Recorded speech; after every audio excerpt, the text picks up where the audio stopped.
करते हैं मयूरेश से एक इम्पॉर्टेंट कमेंट्री पे। मयूरेश, आज मॉर्गन स्टैनली ने एक बात कही है कैपेक्स थीम को लेके और इंडिया के वैल्यूएशन को लेके। उन्होंने कहा है कि इंडिया के वैल्यूएशन जो बार बार ये कमेंट्री आ रही है कि महंगे हैं, वो एक्चुअली अगर आप लार्जर स्कीम ऑफ थिंग्स में देखें, जिस हिसाब से कॉर्पोरेट इंडिया का प्रॉफिटेबिलिटी इंप्रूव हो रही है, कैपेक्स रिवाइवल हो रहा है, उसके हिसाब से महंगे एक्चुअली नहीं दिख सकते हैं। 25% अर्निंग्स ग्रोथ नेक्स्ट 4 साल में मॉर्गन स्टैनली के रिदम देसाई बोल रहे हैं। आपका इस मैटर पे क्या टेक है? 25% कॉर्पोरेट इंडिया की अर्निंग्स ग्रोथ की विजिबिलिटी आपको नजर आती है?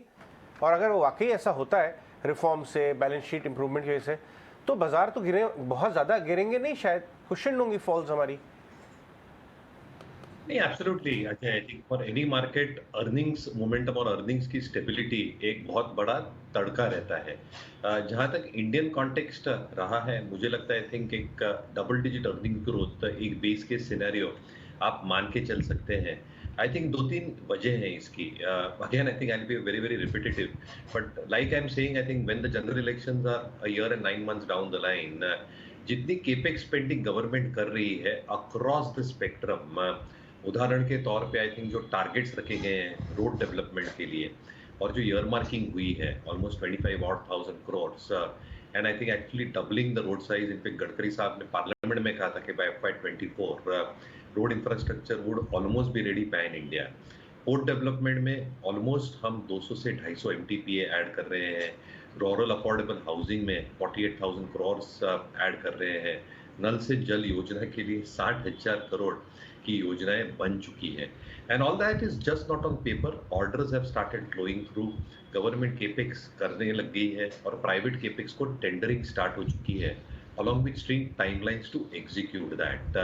उदाहरण के तौर पे आपको ये भी दूं कि आई थिंक जो पहले रोड सेक्टर में हुआ करता था, आई थिंक तो पूरा almost 90-95% of the asset is acquired Ajay and then handed over, which means काम फटाफट चालू हो सकता है with all clearances given through, like for most infra and capital heavy projects।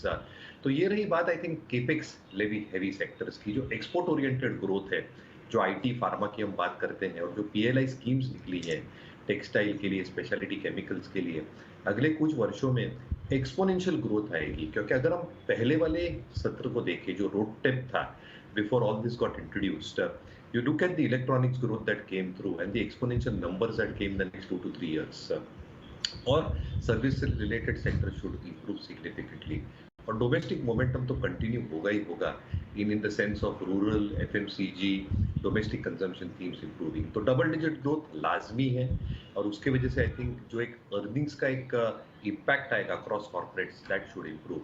1/3 of Nifty earnings are dependent on energy Ajay, इसलिए 2/3 of the energy earnings on Nifty still remain very very resilient। इसलिए I think मैं बहुत positively मानता हूँ double digit earnings growth will help sustain Indian markets over the medium term, और इसलिए India और Indian markets में हम काफी बुलिश और ऑप्टिमिस्टिक हैं। कॉर्पोरेट अर्निंग्स ये एक बड़ा ट्रिगर रहेगा। इस नोट में एक और इंटरेस्टिंग बात ये भी थी कि मॉर्गन स्टैनली को ये भी लगता है कि स्मॉल कैप स्पेस में ज़्यादा स्ट्रेंथ होगी। और आप देखें भी तो जिस तरह से हमने पीछे के जो इन्फ्लोज देखे हैं FPIs के, वो मेजरली आपको लार्ज कैप में दिखे हैं, मिड कैप में दिखे हैं। अपनी अभी भी ऑल टाइम हाई से स्मॉल कैप लगभग 20% दूर है, तो यहाँ पर बड़ी अपॉर्चुनिटीज़ अब भी पॉसिबल है। तो आज के लिए और कौन सी ट्रेडिंग की अपॉर्चुनिटीज़ हमारे